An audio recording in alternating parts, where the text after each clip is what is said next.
మీ పేరు చెప్పండి, మీ పేరు ఏంది, మీరు ఎన్ని సంవత్సరాల నుంచి ఇక్కడ ఉంటున్నారు, ఈ రోడ్డుకు సంబంధించినటువంటి వివరాలు మీ దగ్గర చూస్తూ ఉంటారు, చెప్పండి. నా పేరు విశాల్ అండి. మేము తాండూరు నుంచి వచ్చాము, ఇక్కడ హైదరాబాద్కి వెళ్తుండే వేరే వర్క్ మీద. ఈ రోడ్లో మేము ఆల్మోస్ట్ నేను 2006లో నుంచి కంటిన్యూ ట్రావెల్ చేస్తున్నాం అనమాట. 2004, 2006 నుంచి ఈ రోడ్డు అప్పటి నుంచి ఇంతే ఉందండి.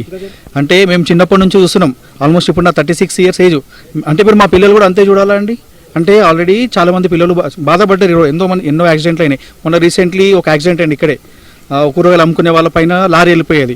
ఇప్పుడు తర్వాత ఏదో పెద్ద ఇన్సిడెంట్. ఎందుకంటే తాండూరు నుంచి ఎర్లీ మార్నింగ్ ఎంప్లాయీస్ ట్రావెల్ చేస్తుంటారు అప్ అండ్ డౌన్. అండ్ రోజు ఏంటంటే తాండూరు నుంచి ఈ తాండూరు, వికారాబాద్, ఈ పరిగి నుంచి ఒక 2000 నుంచి 3000 కార్లు వెళ్తుంటాయండి హైదరాబాద్కి. డైలీ ఎర్లీ మార్నింగ్ వెళ్తుంటారు. ఎందుకంటే జాబ్కి వెళ్తుంటారు అందరూ. బిజినెస్ ఉంటుంది, జాబ్ ఉంటుంది, అన్నీ ఉంటాయి. కొందరు ఇప్పుడు పెళ్లిళ్ళ సీజన్ కదండి, షాపింగ్కి వెళ్తుంటారు. అంటే కొంచెం హెల్త్ సేఫ్టీ.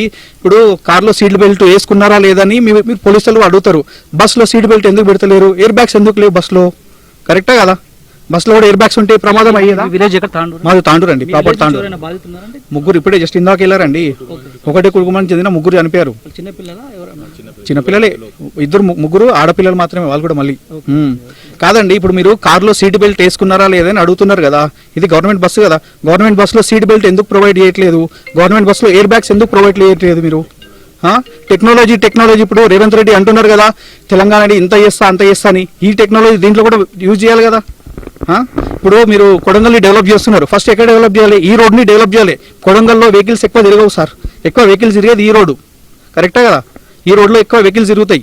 కాబట్టి ఫస్ట్ ఈ రోడ్ని మీరు డెవలప్ చేయాలి. మీరు మధ్యలో అది ఎన్విరాన్మెంట్ గురించి అని ఆపేశారు. ఇప్పుడు వాళ్ళు ఎన్విరాన్మెంట్ వాళ్ళు వచ్చి ఏమైనా వీళ్ళని టేక్ కేర్ చేస్తారా? చేయరు కదా. 25 మంది 24 మంది చనిపోయారు. టేక్ కేర్ చేస్తారా? చేయరు. ఇప్పుడు మర్రి చెట్టుల గురించే ఆపేశారు ఈ రోడ్ యాక్చువల్లీ. ఇది పరిస్థితి. మరొకసారి ముందుకెళ్ళి కూడా చూద్దాం. ఇది ఎగ్జాక్ట్లీ బీజాపూర్ను కలిపేటువంటి హైవే రోడ్ అని చెప్తున్నారు స్థానికులు. గత 30 ఏళ్ల నుంచి ఇదే రోడ్డు నుంచి మేము ట్రావెల్ చేస్తున్నాము. ఒకసారి విజువల్స్ లో చూసేటువంటి ప్రయత్నం చేయొచ్చు. ఏదైతే ఎగ్జాక్ట్ గా ఇన్సిడెంట్ జరిగినటువంటి ప్రాంతం ఉందో అదే ప్రాంతం వద్ద మనం ఉన్నాము.